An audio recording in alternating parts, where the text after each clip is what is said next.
Hey guys, welcome back. Thursday, May 20th. Hope you had a good day in the stock market.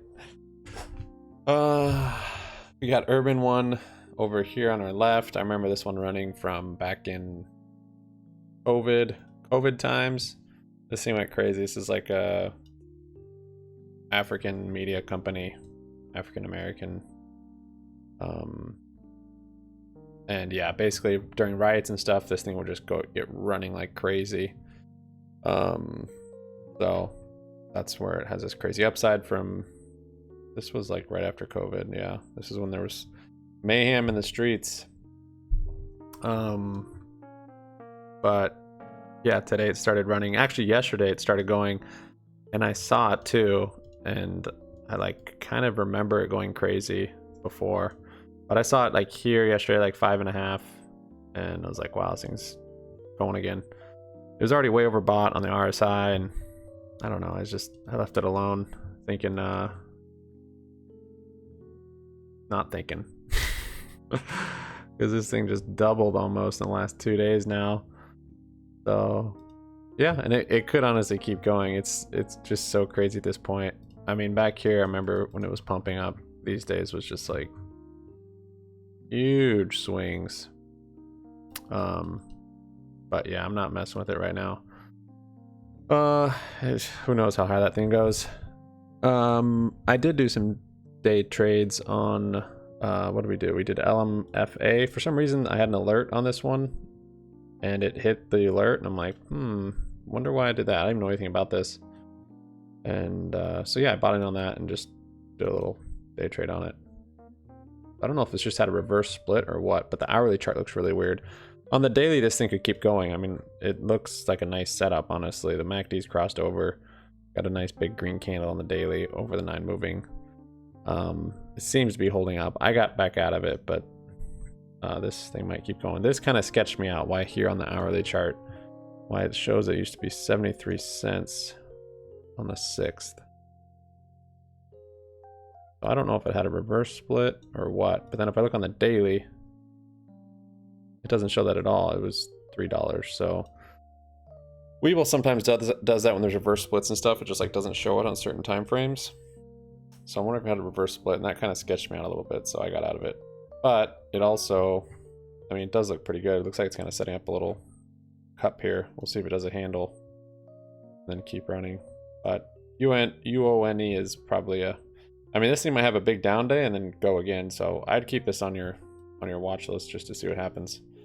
To try and catch it, because I should have gone in yesterday on some just prior conviction, seeing it go crazy. There wasn't any news that I knew of. Just, I mean, they had like, I think that Virginia or something, or Richmond, Virginia. Urban One surges on reports it's selected for Richmond, Virginia casino. I don't know why I'd run up that much, but it's probably a really small float. And then it just gets in the eyes of day traders, and then it just starts to go crazy. And then black community too, probably, I don't know. They all go crazy on it, and here we are.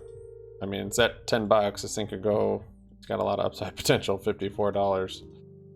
So yeah, I remember watching that one. That was crazy watching that one.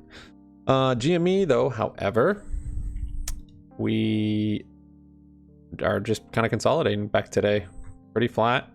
Staying above the 180-day moving average, which is good. And we do kind of have green candles over this 9.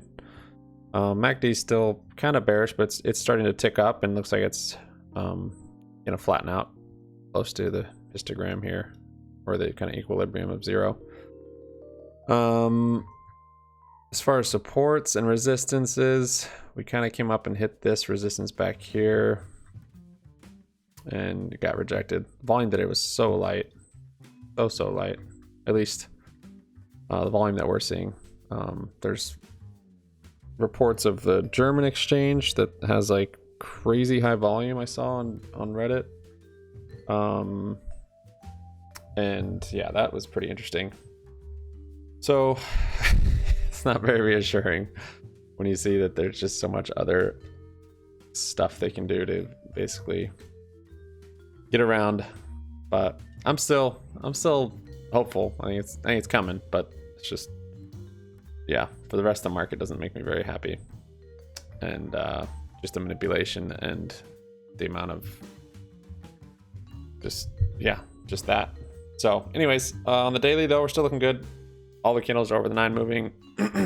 Green, everything's over. MACD's good. Failed to delivers. The cycles. See, Urban one, actually I almost jumped in right here, bounced off VWAP. But I don't have any buying power left. Because this is a cash account, so you have to wait 2 days to settle. So failed to delivers on GME. It lines up with, I talked about yesterday how that guy is certain GME is going to have a 20% day this week, either Monday, Wednesday, or Friday. So tomorrow's the last day for that. We'll see. But then next week on the 24th or the 25th, Monday or Tuesday, I think that's what these are pointing to. I kind of understand this graph, but then it, yeah, I don't also understand it at some points, because this is one of the failed to delivers and it just dumps that day. And this is the same one on the T21 and it's dumping. No, it's not dumping here. Okay, so that's the, yeah, so basically tomorrow might be an up day, or Monday or Tuesday of next week.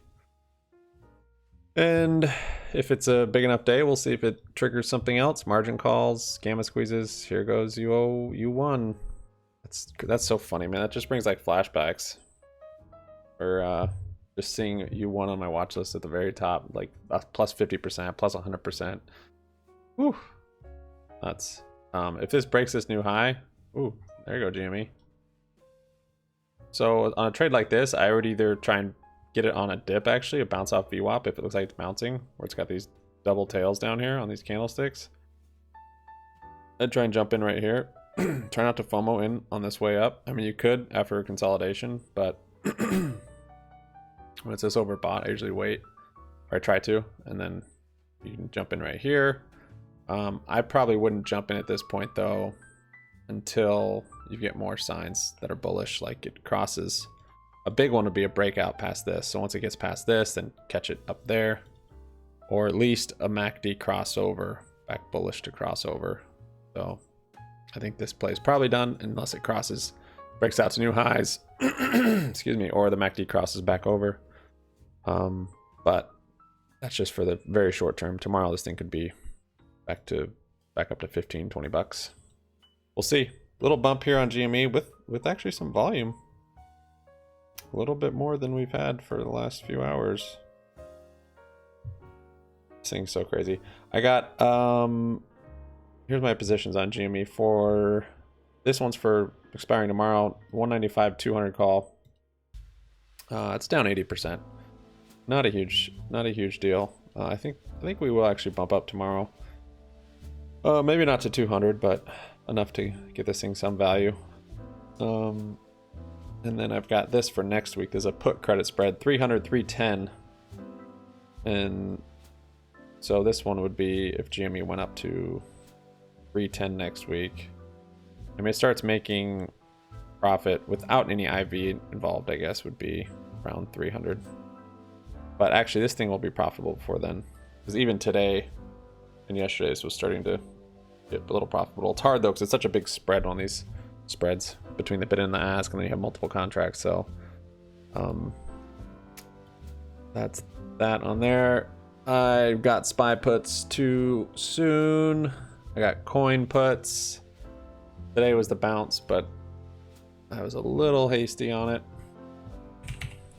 SPY is finally selling off. There it goes.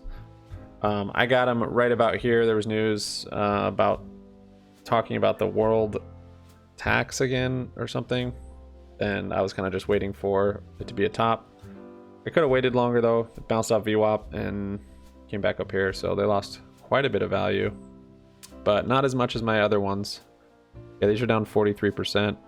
These SPY puts, because these expire tomorrow. They're 409 puts, but I mean they'll swing quickly. You'll probably see them changing right here, just because SPY is coming down now. Nope, not yet. But on our TD Ameritrade, I got those yesterday, and that was too early. These are down 95%, so SPY's got to take a pretty big dump by tomorrow. We'll see what happens with these. I almost didn't buy them yesterday. I'm like, this might be early. But if you watched yesterday's video, I was wondering, I wanted to get exposure in case it did one of these again. So this date, it sold off. That was all on the 10th. It sold off, and then on the 11th, it had a little kind of little bounce, and then the 12th, it sold back off again. So I was wondering if that was going to happen here, if we were getting, we had this sell off, and then a little bounce, and it was going to step down again. So I got the puts this day, and it didn't. It did this double run up, which is what it did back here. So we're on a double run up. It didn't break new highs, didn't break new resistances, so I'm still bearish on it. However, it could, I guess it could consolidate in this range and not necessarily sell off, but I don't know. It's just, it's with these big candles, you can really make money just on the SPY options, on these intra-weekly options with the 3 expirations, because you can see the candles back here comparatively are so much smaller. But once you get this volatility in here, and it's been pretty consistent. I mean, this is 1 day, 2 day, 3 day. So basically you'd, and I almost actually got calls yesterday, but it would have been a little too aggressive, because if I got calls here and then it did that other step down, I would have lost out on it. So kind of just trying to catch the top and get puts, and then just selling them once it looks like it's hit a bottom, and getting really short expirations to really capture that. But if it doesn't line up quite right, like this day, yeah, well, these actually are lining up fine, but I should have waited till now to get the puts basically for Friday, and Friday might be too soon, honestly, because this might flatten out like this, so might not be till Monday. And that's why I'm not going to scale into it more. I'm going to wait till tomorrow. If it's kind of flat tomorrow, then I'll get more puts at the end of tomorrow for Monday. So yeah, but that's the SPY play. GME, we've got, yeah, we've pretty much got this chart. This is kind of one of the deals going on with why it might pop in the next couple days. And then what was the other, I can't remember what that other thing I was talking about, GME, but oh, there we go, $35 million fine. Oh, the trading, all the volume on the German exchange or whatever, that's kind of peculiar, but I don't know. Good to good not to focus too much on GameStop and just wait for it to happen. Yeah, coin, I think, let's see, look at coin. My coin put, I probably got too early also, because it actually had a pretty good run up today, and tomorrow it might consolidate and not come back down until Monday. But actually, my coin put, I did have time. I do have time. I have till next week, but it's down 27%. And Airbnb's not up today. What was it? Oh, Rocket had a bump up today too, but of course it didn't do anything with it. Yeah, so that's all I got for you guys. Sub up, like up, comment down. Happy money sticks around. We're still in the game. We're still fighting. GME is flat. It's holding support. Kind of this little 170, 169, and it just so happens that that is also max pain, which I don't know. Does that matter? Borrow desk. 300,000 shares. Okay. Follow us on Twitter at HappyMoneyYT, and if you want, you can jump on our Discord. Link is in the description. Thanks for watching, guys. Peace out.